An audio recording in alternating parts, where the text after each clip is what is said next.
Welcome back to the starting five. It's the sleepers. It's been what, 2 weeks? 3 weeks, Yeah, Kat? something like that. Something two, a couple weeks. You know, it's been a while when we get a text from Terrence James saying, "Can I get a starting five episode? Something? Can we get a drop?" Hey, but that's one thing about us. The people ask for it, and we'll deliver most Here of the we time. are. Coming off a big weekend. I almost just said the Drake line coming off my last record. I felt like that would have been appropriate, but It would have fit. Shit.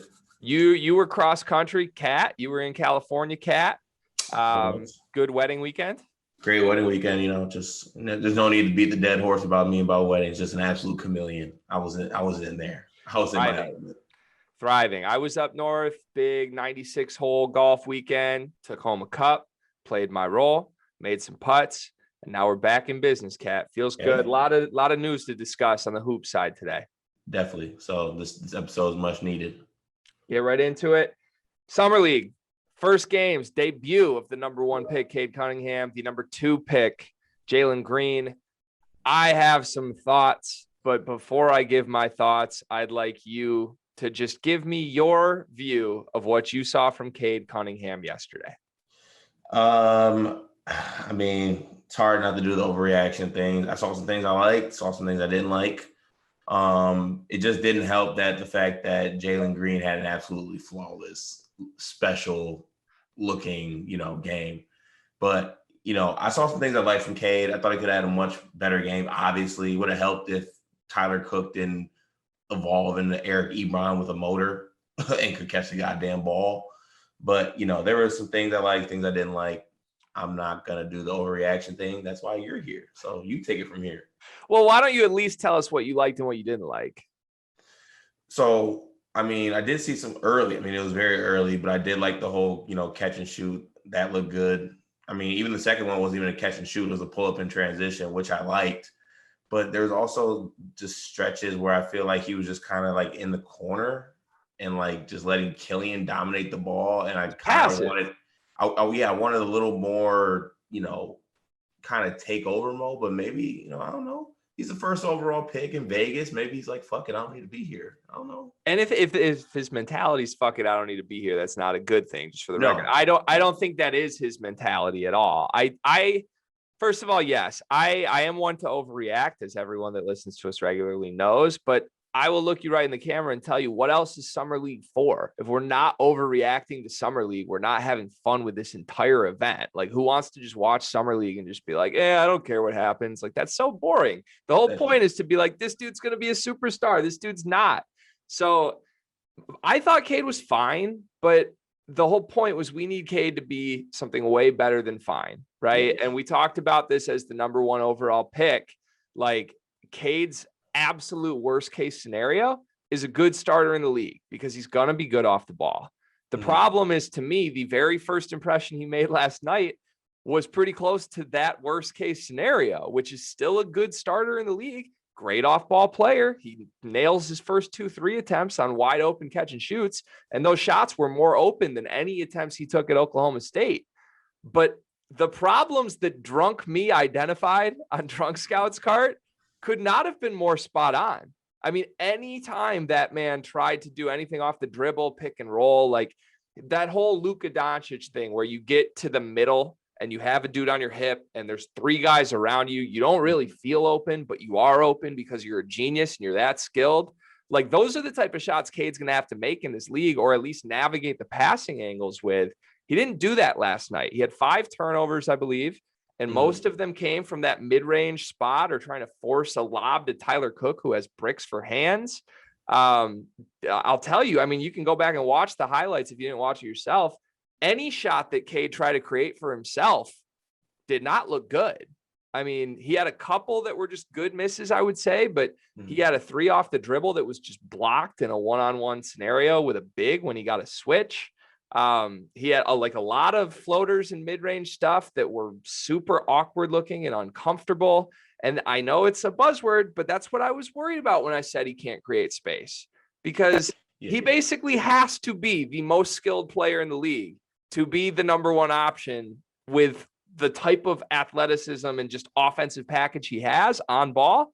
And that wasn't there last night. And it has me concerned. Yeah, and you know what? Like I said, Greg, I don't want to. Of course, you got to react to it. I don't want to overreact. I'm not like out on Cade, but there's definitely some things that I want to see in these remaining summer league games that could definitely ease my mind a little bit. Just because between that performance and the performance that Jalen Green had, it was just like you just hate to see that. I mean, let's go right to it. Jalen Green, I'll say it right now. Jalen Green's going to win Rookie of the Year. Jalen Green is going to lead the rookie class in scoring. He's also going to average more points than the Rockets have wins. The Rockets will be horrible. They will, but Jalen Green is going to fill it up. Jalen Green is an all-star level scorer in the league, I think, almost immediately. And I know I'm overreacting to Summer League, but like this guy got his shot whenever he wanted.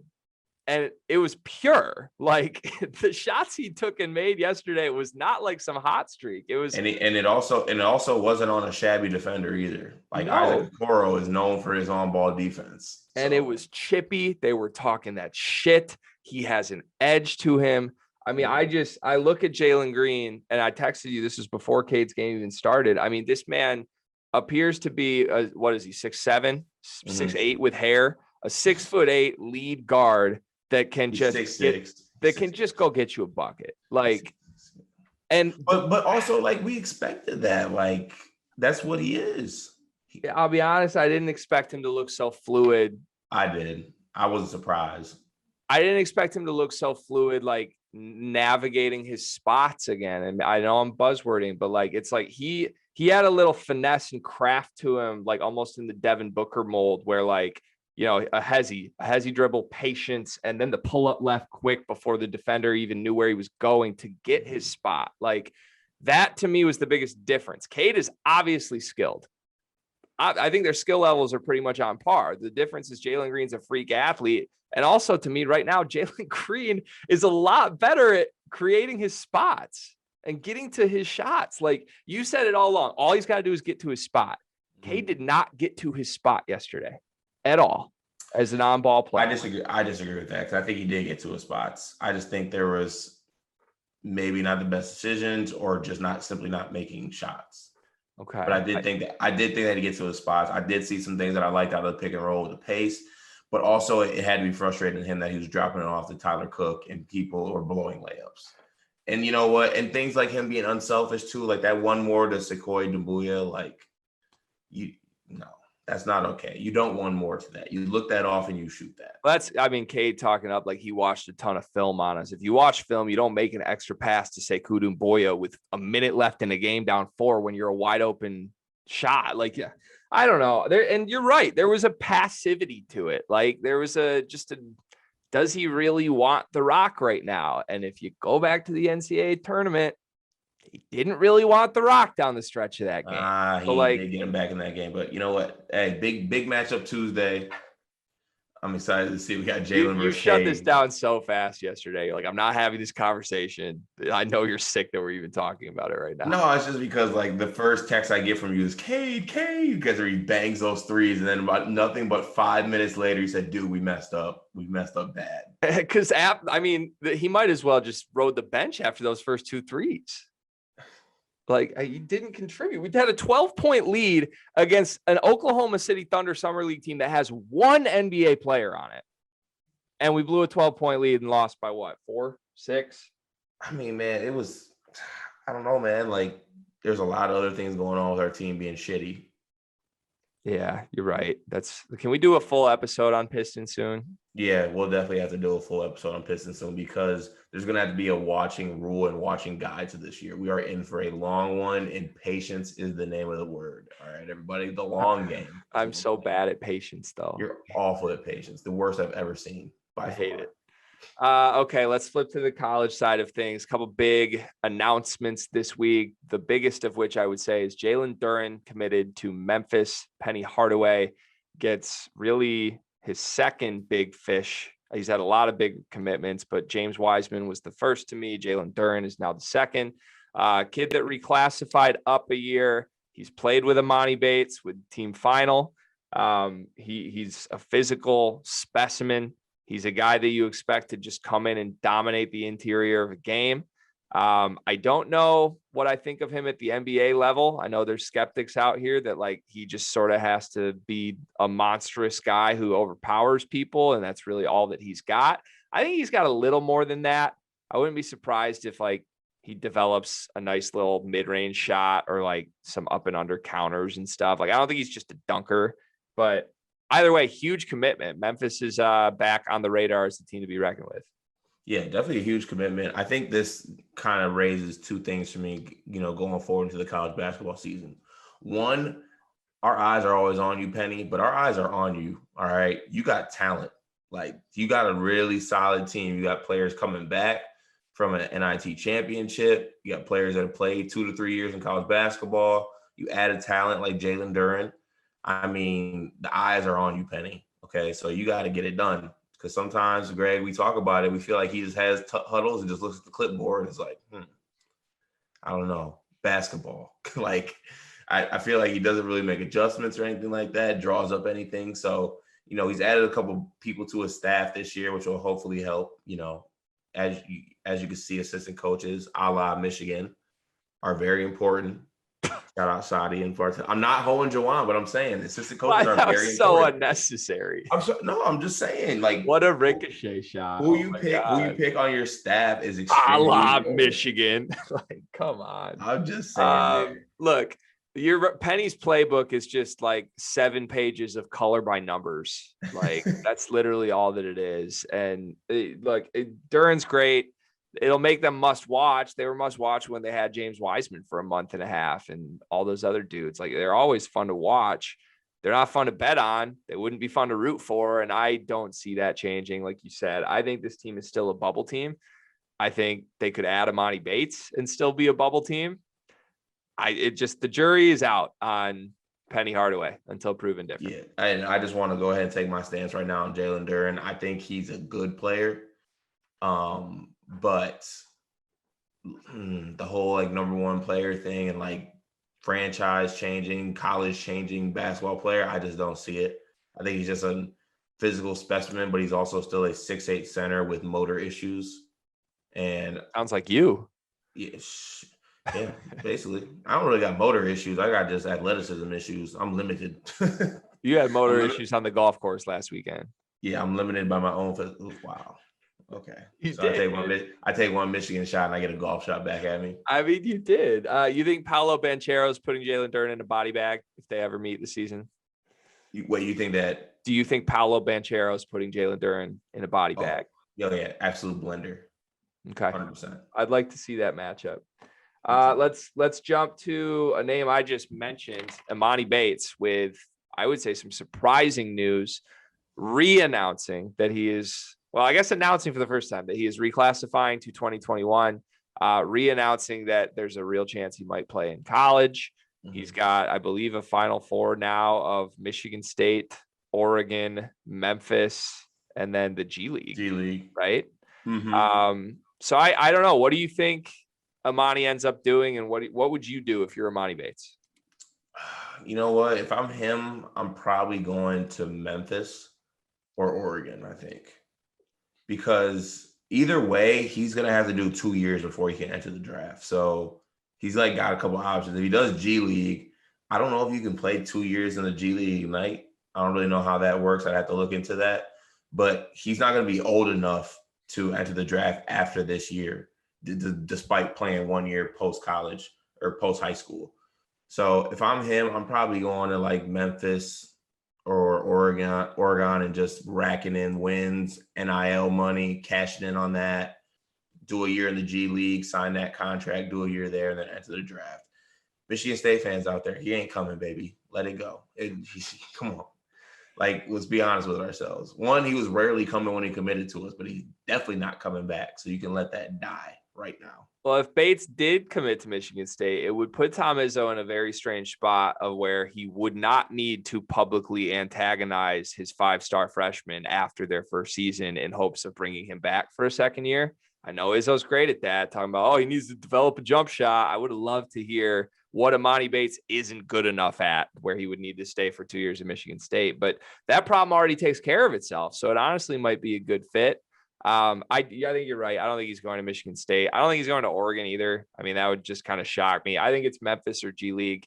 And with the way the momentum is going for Penny right now, I would lean Memphis if I had to make a prediction, which would make for a very entertaining storyline. Still, maybe not great. Like Amani Bates, to me, with all the jokes we have about Penny, isn't Amani Bates the perfect Penny Hardaway player? Like just vibes. But just vibes, and also like a lot of bad with the good. Like no matter how good Amani Bates is, he could really contribute to some losses. Yeah, he could also contribute to a lot of wins. He could shoot them out of games though, and like no structure. You're right. Honestly, I think that Amani Bates needs like extremely good coaching and like someone to keep him in line. And I don't think Penny is that dude, but like I feel like the Memphis train and buzz is just rolling right now. And of course, him and Jalen Duren are like BFFs. So I'll say this. I don't think Penny Hardaway is that dude. I don't think Dana Altman's that dude. I don't think whoever'd be coaching him in the G League is that dude. I'm going to surprise you and make a pitch that he should go to Michigan State under Tom Izzo. Of those four options, you're right. He needs structure. He needs someone who's not afraid to say, fuck your camp. Like, you're going to do this. You're not the centerpiece of everything here. And I think Tom Izzo would do that. Yeah, I definitely think he would. And last thing I will say on this is, for everyone out there, you don't always have to associate the father with the player. Okay, they're two separate people and they're two separate entities. Thank you for coming to my TED Talk. Important TED Talk. Very important. Wise words. Very important. All right, staying on the topic of Michigan State and adding a little Michigan in here, a couple big commitments since the last time we talked. There's St. Louis Eddie Curry. Tarris Reed committed to Michigan State. Oh, wait a second. No, he didn't. Sorry, got the wrong note there. Michigan State led for him about 2 months ago, and then Jawan swooped in and took that man. So he is now headed to Ann Arbor. And on the Spartan side of things, Trey Hollowman commits, adding what will be the fourth point guard on a roster that only has 8 players going into next season. Cart, your thoughts? I'm so sick of your passive aggressive bullshit all the time. Just like, oh, I made a mistake. Oh, look, Tarris Reed, I think he's a good player. I think he has a long way to go. Personally, I think body-wise, I think he's a heavy plotter, chunky king. You love a chunky king. I do love a chunky king, but you know he comes off to me as a Eddie Curry type. Can we say this? What? He may be Eddie Curry type. He may be out of shape. He may be. There's a lot of questions with Tarris Reed. I get it. Did he not just fucking hoop at Peach Jam? He did. I mean, he was on everyone's list of most impressive, biggest risers at Peach Jam. Look, Greg, I already told you, like, that's a big recruit for them. And, you know, a lot of people say, they're just recruiting all these big men and, you know, they'll get recruited over. Like, who cares? Like, right. When is an issue ever having hella good players? Like, who gives a fuck right. about recruiting? People literally arguing for let's recruit under instead of recruit over. Like we only need 7 players and just one of them who's a true freshman and might not play. Like, no, give me 4 or 5 stars. Yeah, give literally. Me that every class. My main coaching thing I would set out to do would be to over recruit my players. Like I would do that. I'm sorry. I'm gonna put. I doubt DK hears this, and DK and I are obviously friends, and as are you and I. But I'm gonna put DK on blast because there's a lot of hyping of Tarris Reed going on about 2.5 months ago as a critical piece, a great player, someone he expects to really contribute in college. That narrative flipped real quick. Now Tarris Reed is all of a sudden not that big of a recruit. I have a lot of questions on him. I don't love his game. I don't buy that. I want a little unbiased evaluation of Mr. Tarris Reed. If he was a great fit 3 months ago, all we've seen since is him being a lot better at Peach Jam than people thought he would be. I think it's a huge chip for Michigan because it does solidify the front court. Dickinson, Diabate could leave, and now they've got a guy. Yeah, no, 3 months ago, I was talking about how he's going to be the next Zach Randolph. Now that that's dead, now I'm cooking up the agenda as we speak. Trey Hollowman, thoughts on him?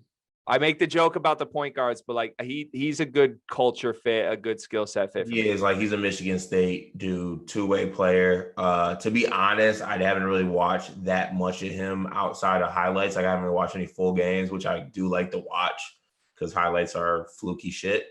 But I mean, he just seems like a typical, like, it's cliche, but he's like a Spartan dog, like two-way player, gonna get after it.